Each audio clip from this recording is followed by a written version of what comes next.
Mire, a partir de que usted ha mencionado que va a estar al pendiente, al tanto de la próxima elección del año que viene, respecto a, como ciudadano, denunciar algún acto de fraude y, bueno, pues además de que ya hay un castigo más severo o un castigo severo ahora sí. Al respecto, pues hay obviamente pues el contrapeso, la oposición, en este caso el PAN concretamente, a través de su presidente, ha mencionado que usted que se ha referido de esta manera de que va a actuar como ciudadano y va a denunciar, pues el PAN dice que esto es tan grave como la destrucción de las leyes e instituciones, porque este gobierno, lo leo textual, estoy leyendo textual un tuit del líder del PAN, este gobierno ha realizado más de 40 cambios que lesionan al Estado de Derecho, los derechos humanos o debilitan las instituciones. Ahora tienen en la mira al INE por esta situación. El fragmento que leí sobre lo que le dijo Madero, el presidente Francisco I. Madero, a un periodista en Ciudad Juárez. Ustedes saben que el presidente Madero convoca a la revolución para el 20 de noviembre de 1910, incluso hasta ponen en el manifiesto la hora a las 6 de la tarde. Llamaba al pueblo a tomar las armas para derrocar a Porfirio Díaz. Ese manifiesto que se conoce como el Plan de San Luis se elaboró realmente en Estados Unidos, en Laredo. Se lanza y se convoca a que ese día, 20 de noviembre, los pueblos tomaran las armas. No en todos lados se obedeció, hubieron lugares en donde sí, desde antes incluso del 20 de noviembre, por ejemplo, allá en Chihuahua, en Cuchillo Parado, ahí, antes que en ningún otro sitio, el pueblo se levantó y tomó las armas. Y lo que fue definitivo fue la batalla, la lucha armada en Ciudad Juárez. La batalla de Juárez es histórica porque es la que define ya el triunfo de la revolución. En muy poco tiempo, el 20 de noviembre se convoca la revolución y ya en junio Porfirio Díaz se va al exilio, 6 meses y solo una batalla importante, no hubo muchas pérdidas de vidas humanas. Y ya cuando se logra el plan de Ciudad Juárez,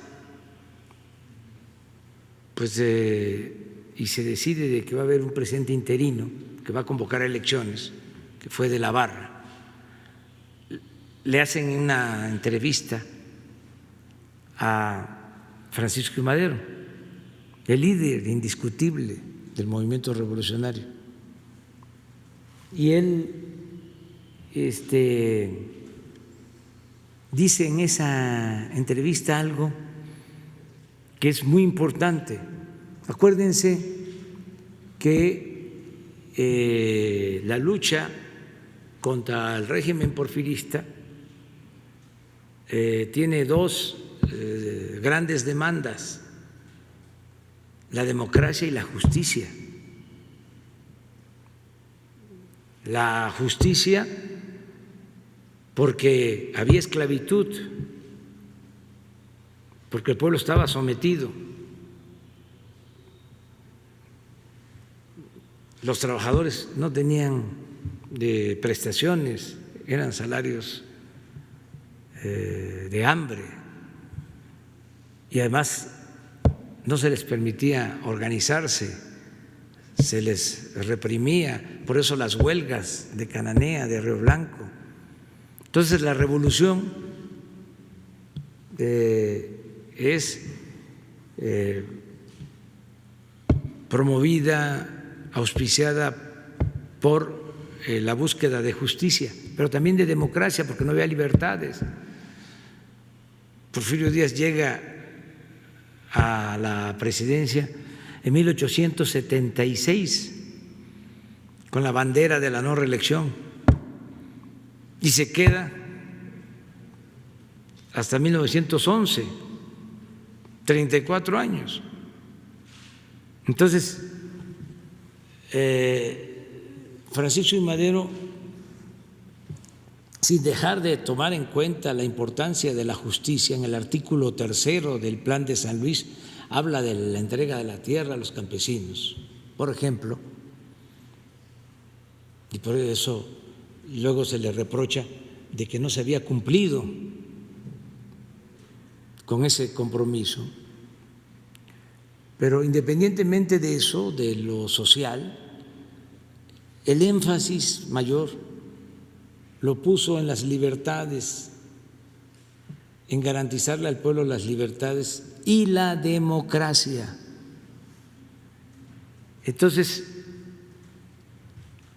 en esa entrevista, él habla de lo que haría al llegar a la presidencia. No sé si ya tienen el fragmento.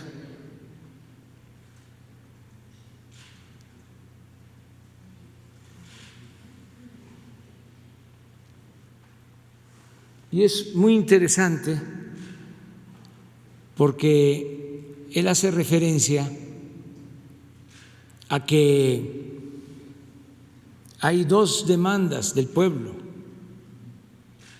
la no reelección y el sufragio efectivo.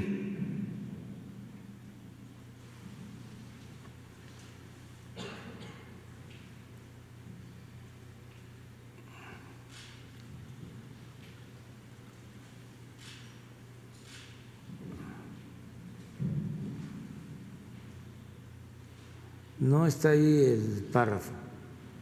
A ver, atrás. ¿No tienen mi texto de mi informe? Ahí está. Bueno, él habla de la no reelección y dice: en cuanto a eso, de mí depende que se cumpla, porque Porfirio Díaz, en la desesperación para querer apaciguar el movimiento, reforma la Constitución y establece la no reelección,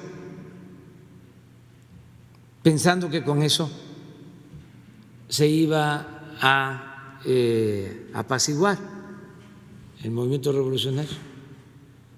Entonces, por eso dice: ya está en la Constitución y de mí depende que se cumpla. Si llego, yo no voy a reelegirme. Y habla de la democracia y dice: esto es lo que considero más importante y me voy a convertir en guardián de los derechos del pueblo para que las leyes se cumplan y sean la expresión genuina del sentimiento popular. Está diciendo: voy a procurar que haya democracia y dice, ante la situación que hay en el país,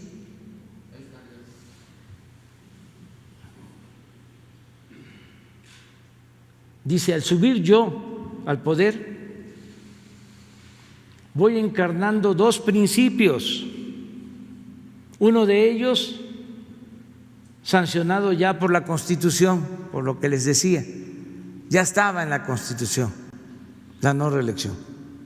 Porfirio Díaz ya lo había hecho. Y que de mí depende que se cumpla, y que es el de la no reelección. Otro, el sufragio efectivo. Para lograr este último se necesita reformar la ley electoral, y esto depende principalmente del pueblo.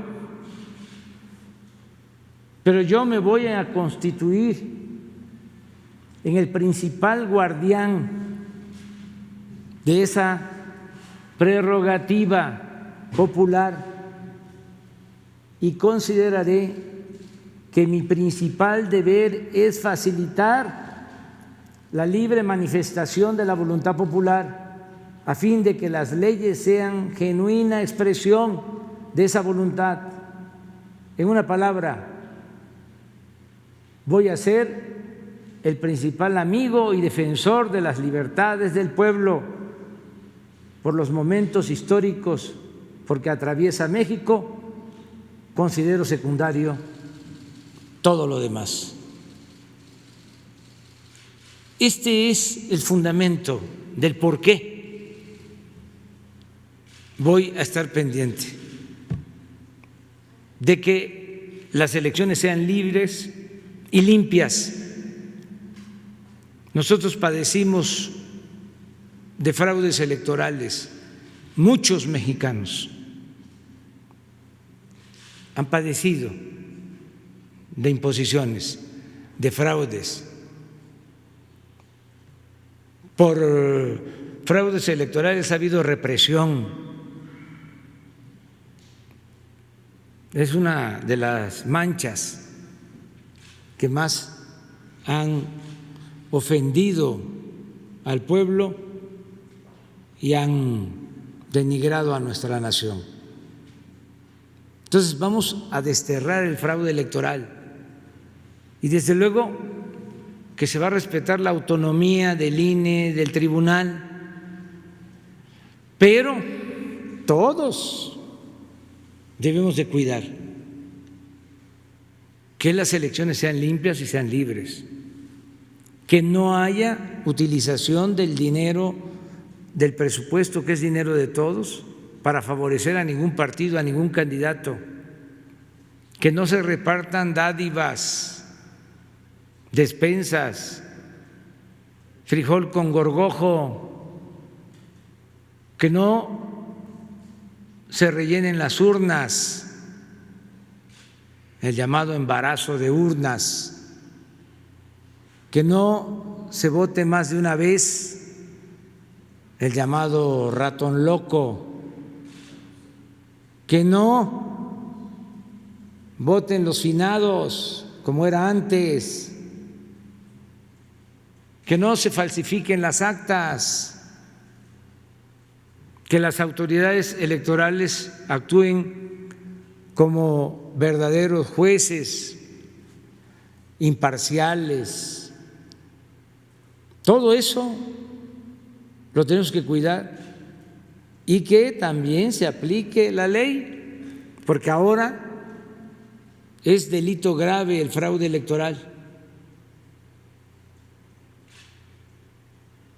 Que nadie se enoje, porque vamos a estar pendientes de que no haya fraude y que todo mundo pueda denunciarlo y manifestarlo, y que se cuide sobre todo el uso del dinero en campañas, por todo lo que ya sabemos. Bueno, esto que estábamos hablando de Odebrecht y Pemex y Lozoya, que las grandes corporaciones económicas, financieras, no intervengan, que los medios de información, en particular la televisión, ya no actúe como lo hacía antes, que haya equidad, piso parejo para todos y que se respete el voto ciudadano. Sobre el otro tema que planteaste,